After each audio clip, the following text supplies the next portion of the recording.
Now we come to Sutta 49, Brahmanimantanika Sutta, the invitation of a Brahma. This word Nimantanika, Brahmanimantanika. This Nimantanika, just like a lot of Pali words, has crept into the Thai vocabulary. So the Thai word for invitation is Nimun.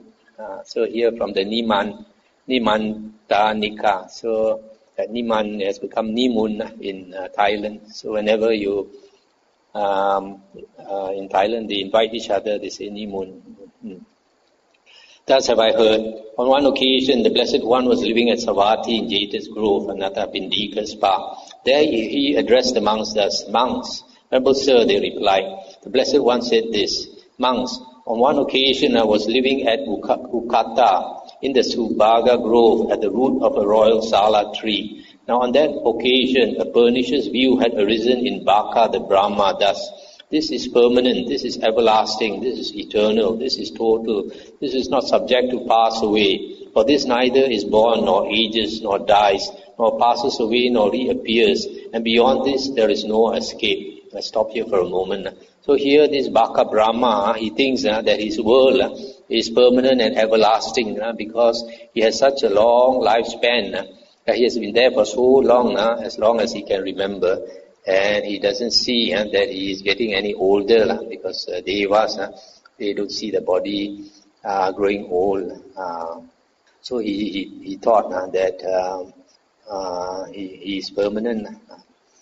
And the Buddha said, "I knew with my mind the thought in the mind of Baka the Brahma. So just as quickly as a strong man might extend his flexed arm or flex his extended arm, I vanished from the root of the royal sala tree in the Subhaga Grove at Ukata and appeared in the Brahma world.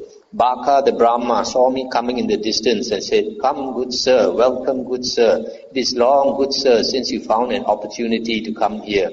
Now, good sir, this is permanent, this is everlasting, this is eternal, this is total, this is not subject to pass away. For this neither is born, nor ages, nor dies, nor passes away, nor reappears. And beyond this there is no escape.' When this was said, I told Baka the Brahma, 'The worthy Baka the Brahma has lapsed into ignorance. He has lapsed into ignorance in that he says of the impermanent that it is permanent, of the transient that it is everlasting, of the non-eternal that it is eternal, of the incomplete that it is total, of what is subject to pass away that it is not subject to pass away, of what is born, ages, dies, passes away and reappears, that it neither is born, nor ages, nor dies, nor passes away, nor reappears. And when there is an escape beyond this, he says that there is no escape beyond this.' Then Mara, the evil one, took possession of a member of the Brahma's assembly, and he told me, 'Monk, do not disbelieve him, for this Brahma is the great Brahma, the overlord, the untranscended, of infallible vision, wielder of mastery, Lord, Maker and Creator, most high providence, Master and Father of those that are and ever can be.'" Stop here for a moment. There is some other sutta that says this Mahabrahma, this great Brahma, he has been there for so long and for some time he was alone. Then he was thinking to himself, it'd be good if I had some friends or some company. Then after some time, some other beings were reborn in that heaven. And when he saw these beings being reborn in the heaven, he thought because of his wish that these beings are born. So because of that, he thought since he's the first in that heaven, he thought there's no other heavens because he does not know of other heaven. So he thought, as far as he knows, he's the highest heaven, and so he thought that he was God, that he is the creator. As soon as he thought he wants some company, and there they appear. And Mara continued, "Before your time, monk, there were recluses and Brahmins in the world who condemn earth through disgust with earth, who condemn water through disgust with water, who condemn fire through disgust with fire, who condemn earth through disgust with who condemn air through disgust with air, who condemn beings through disgust with beings, who condemn gods through disgust with gods, who condemn Pajapati through disgust with Pajapati, who condemn Brahma through disgust with Brahma. And on the dissolution of the body, when the life was cut off, they became established in an inferior body. Before your time, monk, there were also recluses and Brahmins in the world, who lauded earth through delight in earth, who lauded water through delight in water, who lauded fire through delight in fire, who lauded air through delight in air, who lauded beings through delight in beings, who lauded gods through delight in gods, who lauded Pajapati through delight in Pajapati, who lauded Brahma through delight in Brahma. And on the dissolution of the body, when the life was cut off, they became established in a superior body. So monk, I tell you this, be sure, good sir, to do only as the Brahma says. Never overstep the word of the Brahma. If you overstep the word of the Brahma, monk, then like a man trying to deflect an approaching beam of light with a stick, or like a man losing his hold on the earth with his hands and feet as he slips into a deep chasm, so it will befall you, monk. Be sure, good sir, to do only as the Brahma says. Never overstep the word of the Brahma. Do you not see the Brahma's assembly seated here, monk? And Mara, the evil one, thus called to witness the Brahma's assembly. Stop here for a moment. So you see here, this Mara, he is supposed to be residing in the highest of the six sensual realm heavens. So actually he is in a heaven lower than the Brahma gods. But he is so powerful that he can take possession of one of the Brahma gods and speak to the Buddha. Also what he was trying to say was, in the past there were some recluses who condemned the earth, water, fire, wind. These are the four elements signifying matter, physical matter, and also condemned beings and all that, and even the devas. What does it mean by condemning? That means these recluses, they say that everything in the world is impermanent, a source of suffering, and not self. And because of that, they do not attach to anything in the world, and tell others also not to attach to anything in the world. So here he says, they condemn everything in the world. So he's saying, whereas those who did not condemn everything in the world, then they had a good rebirth. When this was said, I told Mara, the evil one, I know you, evil one. Do not think he does not know me. You are Mara, evil one, and the Brahma and the Brahma's assembly, and the members of the Brahma's assembly have all fallen into your hands. They have all fallen into your power. You, evil one, think, this one too has fallen into my hands. He too has fallen into my power. But I have not fallen into your hands, evil one. I have not fallen into your power. When this was said, Baka the Brahma told me, good sir, I say of the permanent that it is permanent, of the everlasting that it is everlasting, of the eternal that it is eternal, of the total that it is total, of what is not subject to pass away that it is not subject to pass away, of what neither is born nor ages nor dies, nor passes away nor reappears, that it is neither born nor ages nor dies nor passes away nor reappears. And when there is no escape beyond this, I say that there is no escape beyond this. Before your time, monk, there were recluses and Brahmins in the world whose asceticism lasted as long as your whole life. They knew when there is an escape beyond, that there is an escape beyond. And when there is no escape beyond, that there is no escape beyond. So monk, I tell you this, you will find no escape beyond, and eventually you will reap only weariness and disappointment. If you will hold to earth, you will be close to me, within my domain, for me to work my will upon and punish. If you hold to water, to fire, to air, to beings, to gods, to Pajapati, to Brahma, you will be close to me, within my domain, for me to work my will upon and punish. And the Buddha said, I know that too, Brahma. If I will hold to earth, I shall be close to you, within your domain, for you to work your will upon and punish. If I will hold to water, to fire, to air, to beings, to gods, to Prajapati, to Brahma, I shall be close to you, within your domain, for you to work your will upon and punish. Further, I understand your reach and your sway to extend thus. Baka the Brahma has this much power, this much might, this much influence. And the Baka asked, now good sir, how far do you understand my reach and my sway to extend? And the Buddha said, as far as moon and sun revolve, shining and lighting up the quarters, over 1,000-fold such world does your sovereignty extend. And there you know the high and low, and those with lust and free from lust, the state that is thus and otherwise, the coming and going of beings. Brahma, I understand your reach and your sway to extend thus. Baka, the Brahma, has this much power, this much might, this much influence. But Brahma, there are three other bodies which you neither know nor see, and which I know and see. There is the body called the gods of streaming radiance, from which you passed away and reappeared here.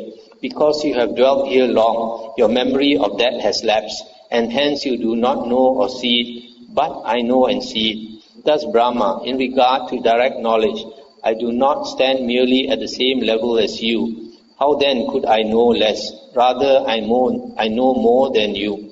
There is a body called the gods of refulgent glory. There is a body called the gods of great fruit. You do not know or see that, but I know and see it. Thus Brahma, in regard to direct knowledge, I do not stand merely at the same level as you. How then could I know less? Rather, I know more than you. Stop here for a moment. So here, the Buddha is telling this Brahma that he knows more than Brahma. Brahma has forgotten that he previously was in a higher heaven, and passing away from there, he appeared in this Brahma world. So the Buddha told him that there is this Brahma world, is actually the world of the first jhana. And the Buddha is telling him this world of the gods of streaming radiance are in the realm of the second jhana. And then the gods of refulgent glory are in the third jhana. And then the gods of great fruit, Vihapala, are in the fourth jhana. So the Buddha can see all this, and this Brahma does not. Brahma, having directly known earth as earth, and having directly known that which is not commensurate with the earthness of earth, I do not claim to be earth. I did not claim to be in earth. I did not claim to be apart from earth. I did not claim earth to be mine. I did not affirm earth. Thus Brahma, in regard to direct knowledge, I do not stand merely at the same level as you. How then could I know less? Rather, I know more than you. Brahma, having directly known water as water, fire as fire, air as air, beings as beings, gods as gods, Prajapati as Prajapati, Brahma as Brahma, the gods of streaming radiance as the gods of streaming radiance, the gods of refulgent glory as the gods of refulgent glory, the gods of great fruit as the gods of great fruit, the overlord as the overlord, as all, and having directly known that which is not commensurate with the allness of all. I did not claim to be all. I did not claim to be in all. I did not claim to be apart from all. I did not claim all to be mine. I did not affirm all. Thus Brahma, in regard to direct knowledge, I do not stand merely at the same level as you. How then could I know less? Rather, I know more than you. Stop here for a moment. So here what the Buddha is saying is similar to what is found in the first sutta of the Majjhima Nikaya. The Buddha says that he, having known earth, he does not claim to be earth, does not claim to be in earth, does not claim to be apart from earth, does not claim earth to be mine, etc. So you have to look at the Majjhima Nikaya Sutta 1 to understand this part. Now, so Brahma asked, good sir, if you claim to directly know that which is not commensurate with the allness of all, may your claim not turn out to be vain and empty. And the Buddha said, the consciousness that makes no showing, nor has to do with finiteness, not claiming being with respect to all, that is not commensurate with the earthness of earth, that is not commensurate with the waterness of water, that is not commensurate with the allness of all. Stop here for a moment. This 3 lines. The consciousness that makes no showing, nor has to do with finiteness. Not claiming being with respect to all this. There is more of it in the Digha Nikaya Sutta number 11 called the Kevada Sutta. This, the Buddha is talking about the state of Nibbana, where the Buddha says that Nibbana is a state where the 6 consciousnesses have stopped. But even though the 6 consciousnesses, the 6 sense consciousness has stopped, there is another type of consciousness which is infinite. And here it says, makes no showing because it has no object. Unlike the consciousness of the 6 consciousnesses, the 6 sense consciousnesses, whenever it arises, there must be an object. But with the consciousness of Nibbana, there is no object. Because there is no object, there is no self. So this part about this Nibbana being with the consciousness, some monks who follow the Abhidhamma, they cannot accept because they cannot accept this. So, but in the sutta we see that this is what the Buddha says. And then the Brahma said, "Good sir, I shall vanish from you." And the Buddha said, "Vanish from me if you can, Brahma." Then Baka the Brahma saying, "I shall vanish from the recluse Gautama. I shall vanish from the recluse Gautama," was unable to vanish. Thereupon I said, "Brahma, I shall vanish from you." And he said, "Vanish from me if you can, good sir." Then I performed such a feat of supernormal power that the Brahma and the Brahma's assembly and the members of the Brahma's assembly could hear my voice but could not see me. After I had vanished, I uttered this stanza. Having seen fear in every mode of being and in being seeking for non-being, I did not affirm any mode of being, nor did I cling to any delight in being.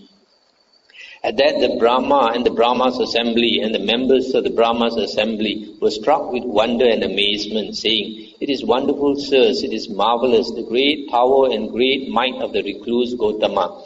We have never before seen or heard of any other recluse or Brahmin who had such great power and such great might as has this recluse Gautama, who went forth from a Sakin clan. Sirs, though living in a generation that delights in being, that takes delight in being, that rejoices in being, he has extirpated being together with its root." Stop here for a moment. These devas, they judge each other, how great each other is, through 2 things. One is the light. The light, all the devas, they emit light. So if a deva is more bright than others, then he's considered to have more power. The other one is the psychic power. Psychic power. So here, this Mahabrahma, he has great psychic power. So he told the Buddha he's going to vanish away from the Buddha. But because the Buddha's psychic power was greater, and the Buddha controlled his mind, so that he said, I'm vanishing, but he could not vanish from the Buddha. And then the Buddha challenged him, and the Buddha said, I will vanish from you. Then he said, you go ahead. And then the Buddha immediately vanished, and all the devas could not see the Buddha, but could hear his voice. So they were amazed. They had never seen a human being with such great power. Then Mara, the evil one, took possession of a member of the Brahma's assembly, and he said to me, Good sir, if that is what you know, if that is what you have discovered, do not guide your lay disciples or those gone forth. Do not teach the Dhamma to your lay disciples or to those gone forth. Create no yearning in your lay disciples or in those gone forth. Before your time, monk, there were recluses and Brahmins in the world claiming to be Arahant, Sammasambuddha, and they guided their lay disciples and those gone forth. They taught the Dhamma to their lay disciples and to those gone forth. They created yearning in their lay disciples and in those gone forth. And on the dissolution of the body, when their life was cut off, they became established in an inferior body. Before your time, monk, there were also recluses and Brahmins in the world, claiming to be Arahant and Sammasambuddha. And they did not guide the lay disciples or those gone forth. They did not teach the Dhamma to the lay disciples or those gone forth. They created no yearning in the lay disciples or in those gone forth. And on the dissolution of the body, when their life was cut off, they became established in a superior body. So monk, I tell you this, be sure, good sir, to abide inactive, devoted to a pleasant abiding here and now. This is better left undeclared, and so, good sir, inform no one else. When this was said, I told Mara the evil one, I know you, evil one. Do not think he does not know me. You are Mara, evil one. It is not out of compassion for their welfare that you speak thus. It is without compassion for their welfare that you speak thus. You think thus, evil one. Those to whom the recluse Gotama teaches the Dhamma will escape from my sphere. Those recluses and Brahmin of yours, evil one, who claim to be Arahant Sammasambuddha, were not Arahant Sammasambuddha, but I, who claim to be Arahant and Sammasambuddha, am Arahant and Sammasambuddha. If the Tathagata teaches the Dhamma to disciples, he is such, evil one. This word such, the Pali word is tadiso, you can say thus. Sometimes they translate as thus. If the Tathagata teaches the disciple to disciples, he is such, evil one. And if the Tathagata does not teach the Dhamma to disciples, he is such. If the Tathagata guides disciples, he is such, evil one. And if the Tathagata does not guide disciples, he is such. Why is that? Because the Tathagata has abandoned the taints that defile, bring renewal of being, give trouble, ripen in suffering, and lead to future birth, aging, and death. He has cut them off at the root, made them like a palm stump, done away with them so that they are no longer subject to future arising. Just as a palm tree whose crown is cut off is incapable of further growth, so too the Tathagata has abandoned the taints that defile, cut them off at the root, made them like a palm stump, done away with them so that they are no longer subject to future arising. Thus, because Mara was unable to reply, and because it began with the Brahma's invitation, this discourse is entitled, On the Invitation of a Brahma. That's the end of the sutta. So, this sutta is one of those concerning the Maha-Brahma. And the Buddha went to him, firstly because he had wrong view, and secondly, usually because he has some affinity with the Buddha from the past life. Usually the Buddha goes to such devas because they were his teachers before in the past life. So he feels that he owes some gratitude to them, to help them to get right view. So he goes to such beings. So you see from this sutta also the power of Brahma, how he can enter even the Brahma, some of the Brahma devas bodies and speak to the Buddha. That means he controls their mind. So we stop here. Anything to discuss? Compare the, because we read that for a man who 48. So, Sutta 47, paragraph 10.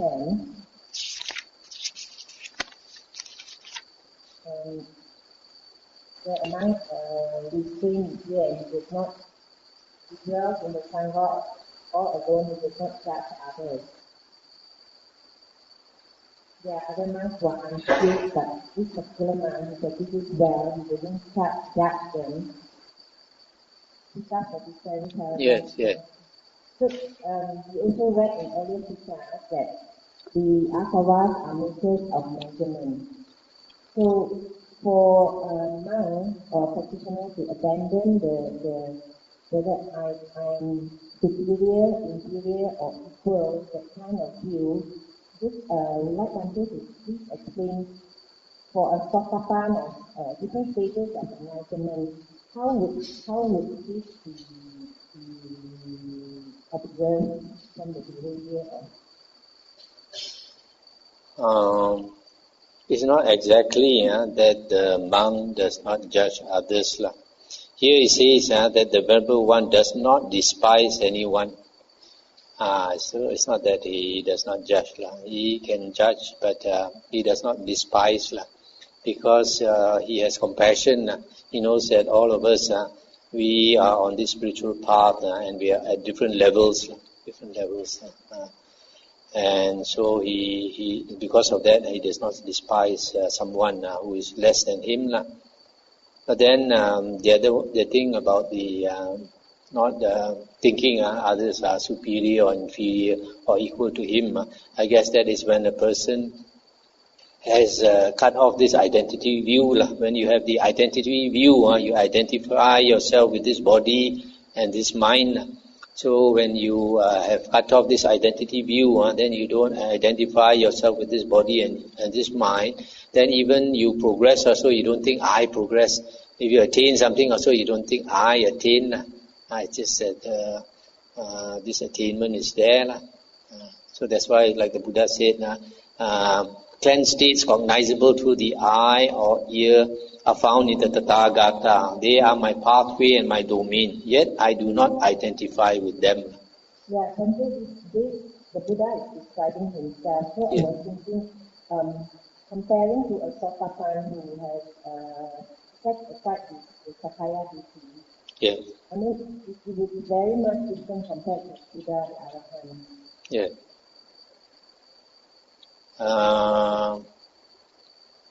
In this sense, probably not that different because once a person, I guess, has cut Sakaya Ditti, if he, although he still has the self, and he, from there, if he does not identify himself with the body and the mind, then he would not compare others with himself, and also he would have compassion for beings. But having said that, even in the Buddha, you see, sometimes when certain monks behave wrongly, you call them foolish men. I do this and all that. So the point here is that this person, this Arya, he will not despise anyone. It's not that he sees everybody is the same, not really. Yes, if you look at the behavior of Mahathera, he can be very, very harsh. But perhaps out of compassion, Ananda is really not Arahant. In the case of Mahakassapa, I think his character, after so many lifetimes, is ingrained. We all have certain characteristics which differentiate us. So even though he has become an Arahant, this character is so strong that out of habit, I guess, he has this tendency to be very rough with people. So also we find in the among the Arahants, there was one who used to address other monks like a low caste like that. And then it seems that he has been a high caste person for many, many lifetimes. So his habit he has not shaken off. So he keeps addressing others as like low caste people like that. So even though he does not have the self, already Arahant. So in that respect, that's why I said, it doesn't matter whether it's Sotapanna or it's Arahant. I think that behavior is more of habit. There's another question and it relates to community living. This is one, I think I'm not mistaken, Ananda was complaining about Arahant Anuruddha traveling with Sindhila and monks like Nandiya, and they did not attend to their disciples. And Ananda was complaining to the Buddha that they didn't look after their disciples and nobody is teaching the disciples. And the Buddha sort of admonished Ananda, he should not say that. In fact, he took over training the Anuruddha group disciples. So I was thinking that he is already a Sotapan. So I mean, that goes to show that he still has, how shall I say that, critical of others.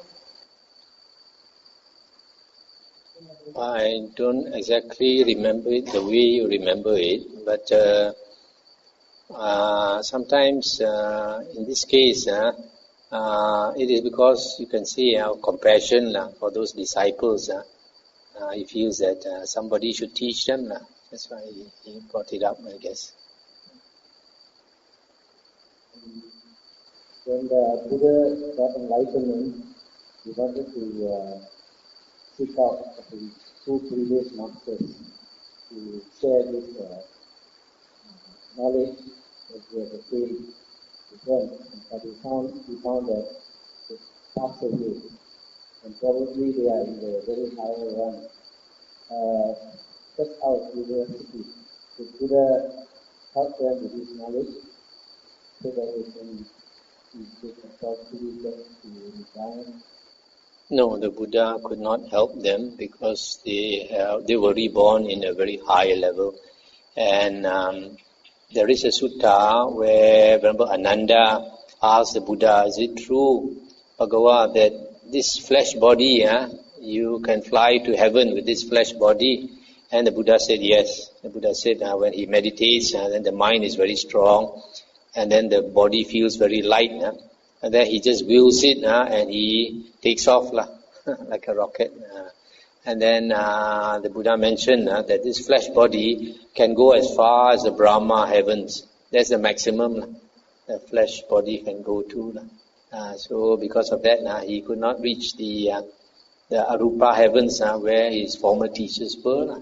So he could not teach them.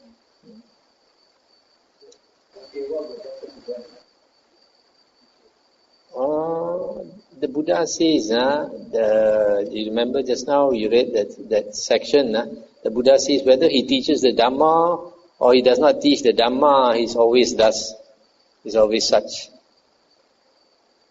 He has lost the self, so the Buddha is unmoved, he cannot be moved. But that is why you can understand why Pachika Buddhas, after they become enlightened, they don't think I have to teach my former teacher or my former mother or my former father and all that. No. Because they have the wisdom to know everybody has their own time. In time to come, even our Alan also will become an Arahant, maybe some Buddha also. Just like right now, his time is not here, not yet. So every one of us have our time, don't worry.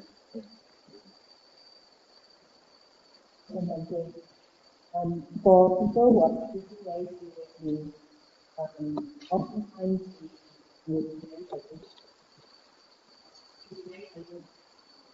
they will be very alone and they tend to keep to themselves. So I was wondering if a person is supposed to be actually very antisocial and even engage in community or even can engage in the community. Here, how do engage with in a community like ours? That one, I think, is up to the individual. Like the Buddha, when he was striving, he practiced absolute aloofness from society. He said he lived like a forest deer. He lived deep in the forest. When he saw anybody coming, he would quickly run away. And then he would sleep in the charnel ground, the cemetery, and use the bones as a pillow.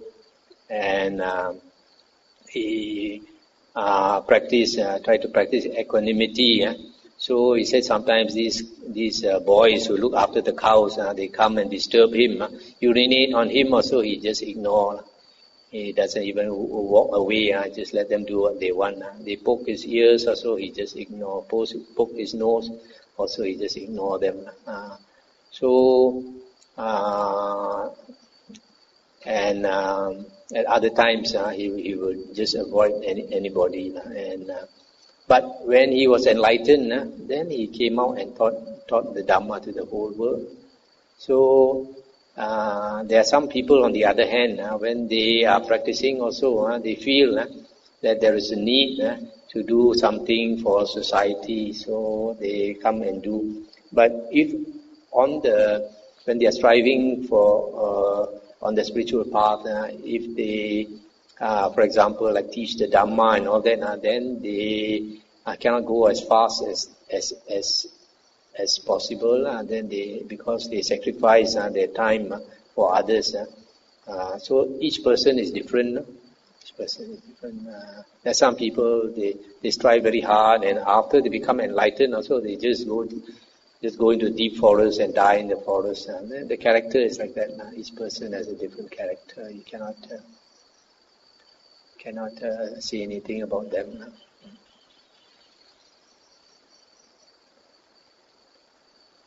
Okay, maybe we end here.